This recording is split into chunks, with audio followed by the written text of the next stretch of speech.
A fixed-rate mortgage feels like the ultimate financial safety net. But, depending on the math, it might just be a very expensive trap. I hear the same phrases repeated every single day. Renting is throwing money away because you are just paying your landlord's mortgage. Your home is your best investment. Get a 30-year fixed rate to lock in your housing costs forever. These are the three deeply entrenched platitudes of American personal finance.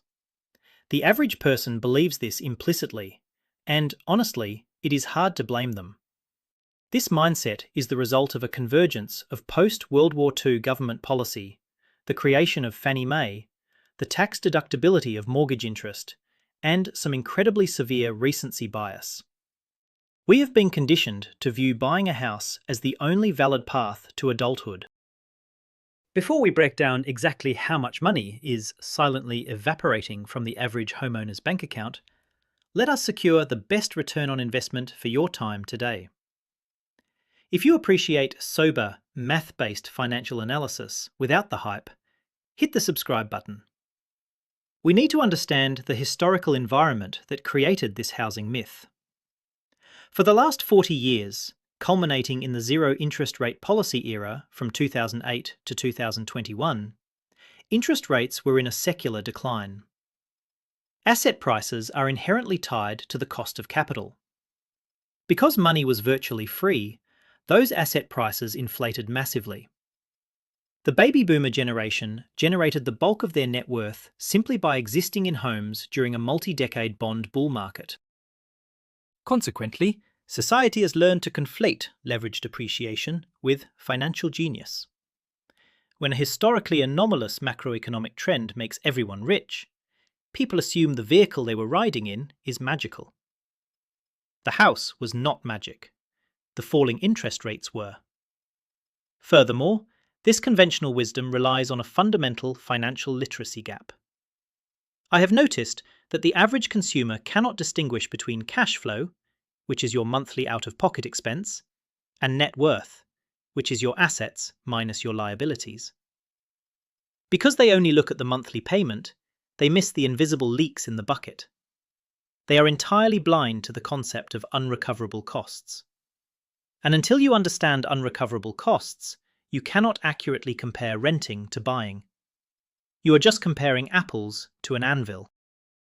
To dismantle this myth, we must completely abandon monthly payments as our primary metric. We have to replace it with total unrecoverable costs. People love to say that renting is throwing money away, and they are right. For a renter, the unrecoverable cost is the rent itself. When you hand that money over, it is gone forever.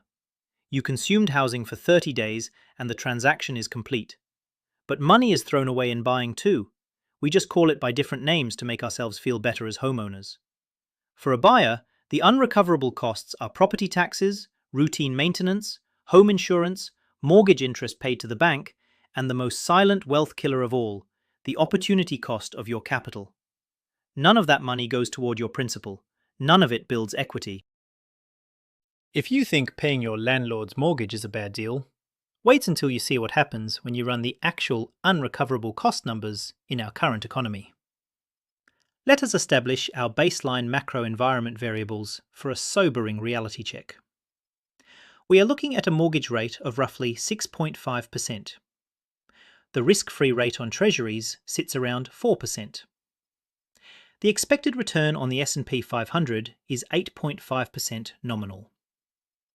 We will assign property taxes a national average baseline of 1.5%, though this is highly variable depending on your county. We have to factor in maintenance and repairs at 1.5%, which is rising fast due to labour and material inflation. Finally, home insurance gets 0.5%, another expense that is spiking significantly. Let us apply those variables to a $500,000 home. In scenario A, you buy the home. You put 20% down, which is $100,000, leaving you with a $400,000 mortgage at 6.5%. Let us calculate your year one unrecoverable costs of owning. Your 1.5% property tax throws away $7,500. Your 1.5% maintenance throws away another $7,500. Your 0.5% insurance policy tosses away $2,500. The 6.5% mortgage interest on your loan is a staggering $26,000 gone directly to the bank. And we are not even done yet, because we have to calculate what your down payment could have been doing. That $100,000 down payment is no longer liquid.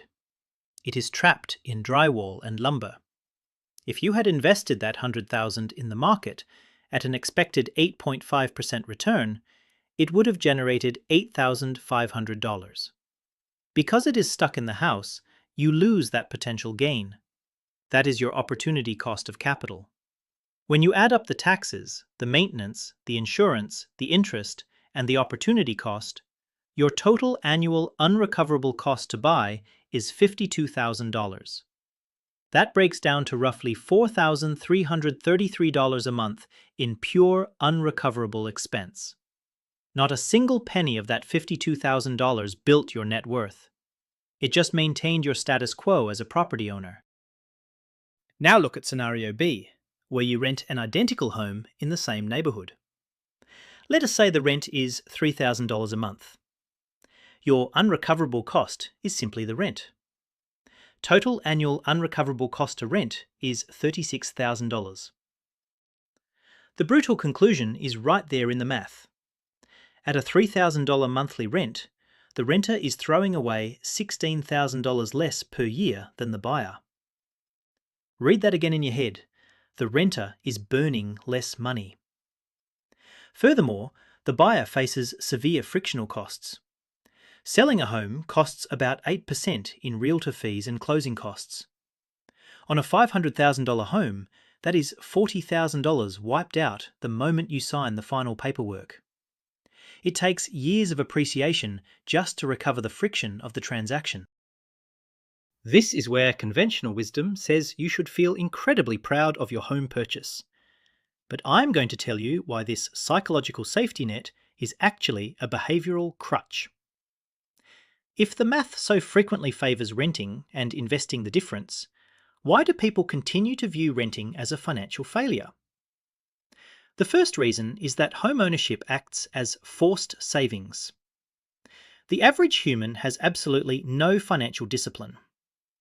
If a typical renter saves $1,300 a month by renting instead of buying, they will likely spend that surplus on depreciating lifestyle upgrades, vacations, nicer cars, and endless dopamine spending loops. A mortgage acts as a draconian, highly penalised forced savings account. You pay the principal every single month, or you are rendered homeless. It protects the financially illiterate from themselves. The second psychological barrier is the liquidity illusion. I call this the phantom ticker effect.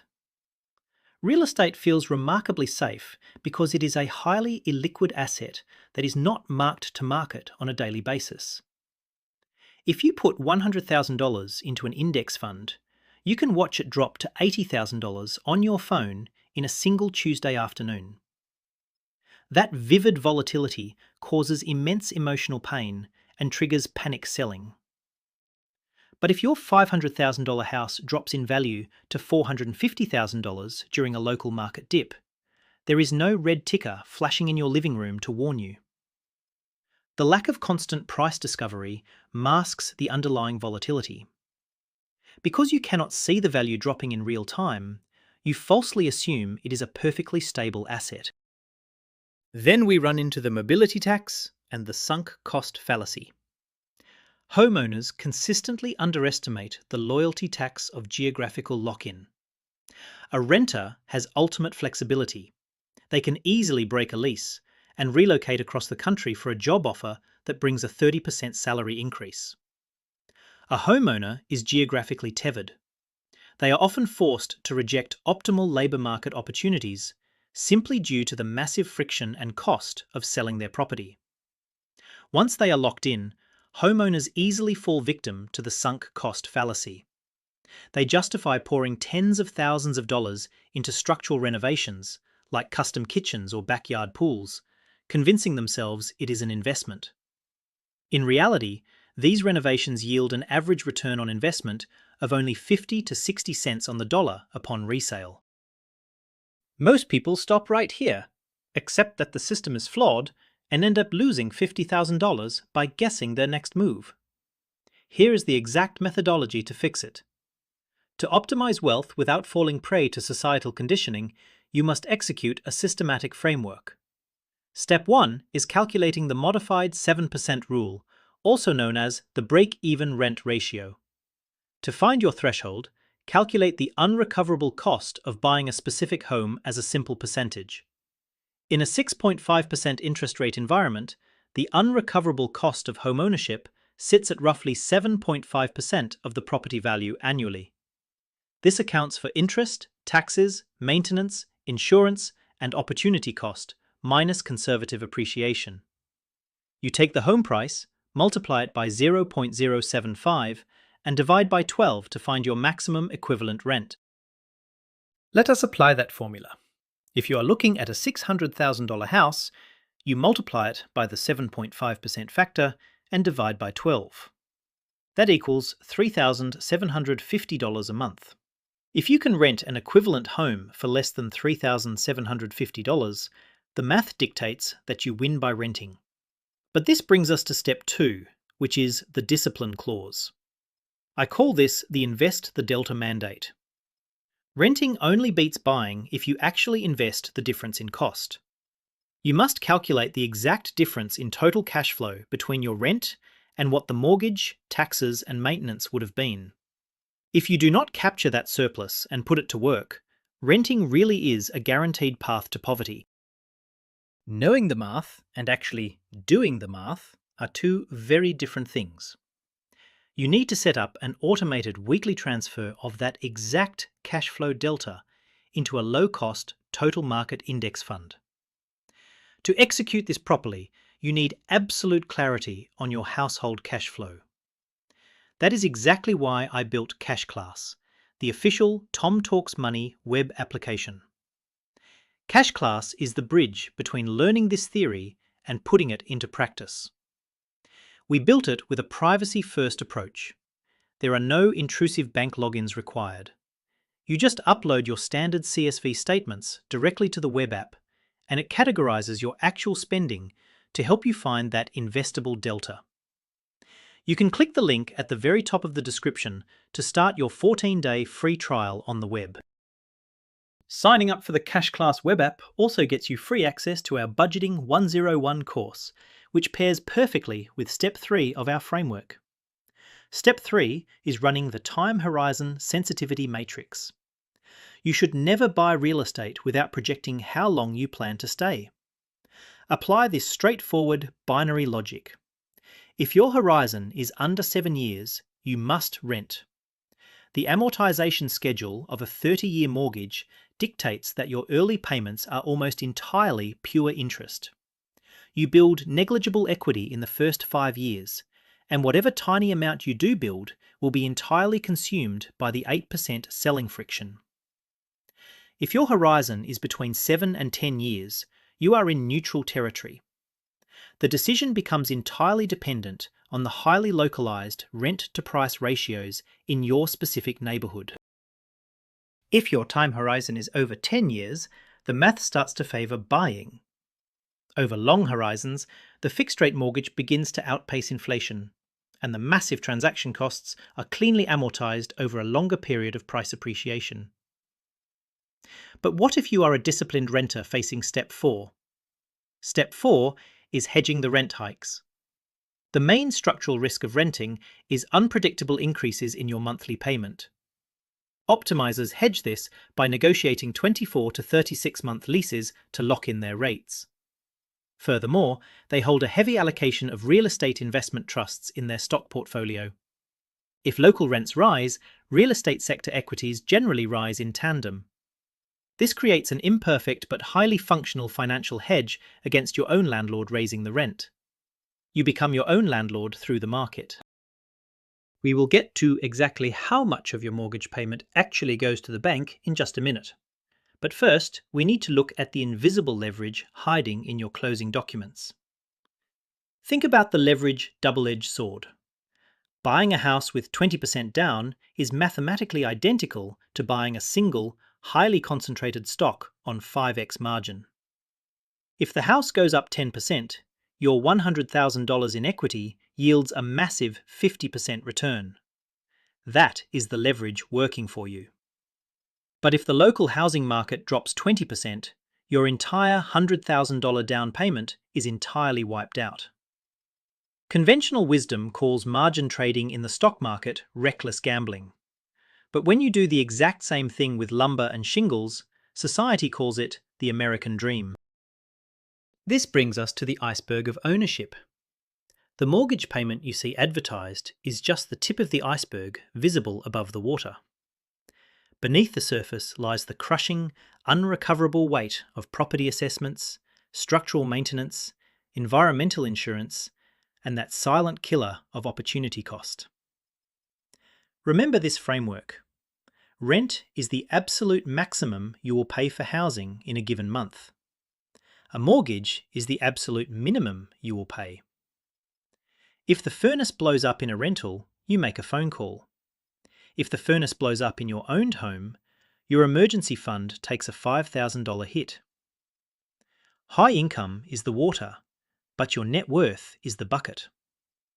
A high-paying job allows you to pour water quickly, but a house with relentless maintenance and a massive interest burden is a bucket full of holes.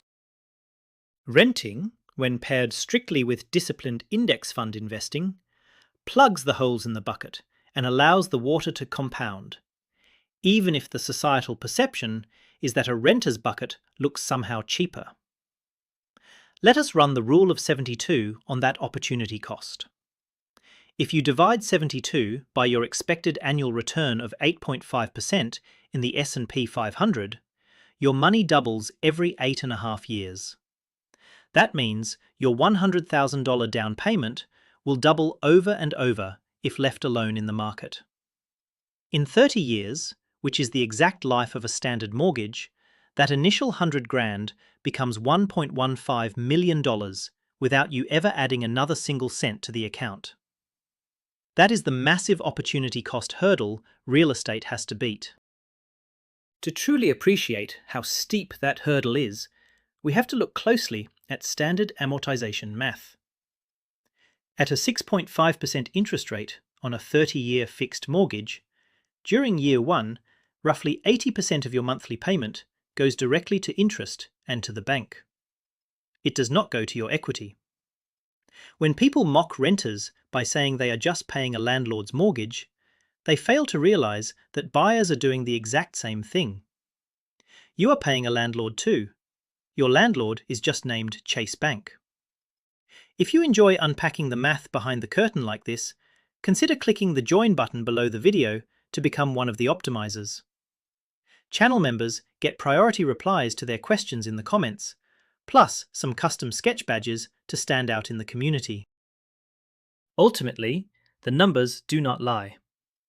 According to the Case-Shiller Home Price Index historical averages, United States home prices historically appreciate at roughly 1 to 1.5% over the baseline rate of inflation.